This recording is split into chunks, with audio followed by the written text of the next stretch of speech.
నమస్తే అండి. మెంటలోడు ట్రంప్ భారత్ మీద అడ్డగోలు కారుకూతలు కూస్తా ఉన్నాడు కదా, మరి పుతిన్ దగ్గరికి వెళ్ళి ఎందుకు కుక్క పిల్లలాగా గెంగళాలు తిరుగుతా ఉన్నాడు? భారత్ ముందు ఎందుకు ఏదో కుప్పి గంతులు వేసినాడు, ఏదో కప్ప గంతులు వేసినాడు? ట్రంప్ దగ్గర పుతిన్ దగ్గరికి వెళ్ళంగానే కాళ్ళు గాని పిల్లి లెక్క సైలెంట్ గా ఎందుకు కూర్చున్నాడు? రష్యా అధ్యక్షుడు పుతిన్ మరోసారి స్ట్రాంగ్ నేత అనిపించుకున్నాడు, ప్రపంచ నేత అనిపించుకున్నాడు, తన శక్తి సామర్థ్యాన్ని చూపించినాడు.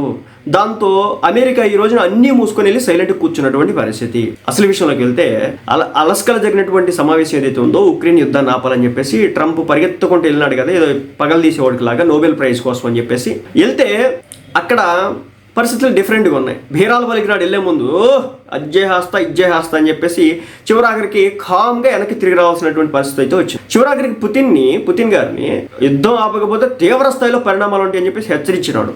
కానీ ఏమి చేయలేకపోయినాడు. అక్కడికి వెళ్ళి పుతిన్కి ఆహ్వానం పలుకుతా తన బలుపుని కూడా చూపించుకున్నాడు. ఏంటయ్యా బలుపు అంటే, B-2 బాంబర్స్ ఉంటాయి కదా, ఆ B-2 బాంబర్స్ నెత్తి మీదకి ఎగరేసుకుంటూ తీసుకెళ్ళాడు. ఎందుకు ఎగరేసినాడు వాడికి తెలియదు, చూసిన వాళ్ళకే తెలియదు. సో ఆ మెంటలోడికి నోబెల్ ప్రైజ్ కోసం చేసేటటువంటి చిల్లర పంచాయతీలు అయితే అనిపించింది అన్నమాట. అయితే ఏంటంటే పుతిన్ ముందు ట్రంప్ రాజకీయం వర్కౌట్ కాలేదు, పుతిన్ ఎక్కడ కూడా వంగలేదు లొంగలేదు. అది అయితే క్లారిటీ కనిపించింది. ఎలా అంటే 2.5 గంటల పాటు అక్కడ సమావేశం జరగా మొత్తం కూడా పుతిన్దే పై చేయి అయితే సాధించడం జరిగింది.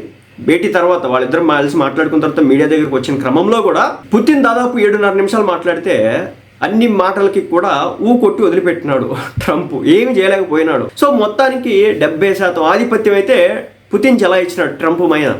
దీంతో సైలెంట్గా మూసుకుని వెళ్ళిపోయినటువంటి పరిస్థితి. మొత్తానికి పుతిన్ ఇన్ని దశాబ్దాలుగా ఆ దేశానికి అధ్యక్షుడిగా ఉన్నాడంటే అర్థం చేసుకోవచ్చు ఎంత మ్యానిపులేటివ్ బ్రెయిన్ అనేది. కాబట్టి ఈ మెంటలోడు సైలెంట్గా ఇంకొచ్చేసినటువంటి పరిస్థితి. అది పరిస్థితి. మొత్తానికి అయితే పుతిన్ దెబ్బకి నోరు మూసుకొని కూర్చున్నటువంటి మెంటలోడు ట్రంప్.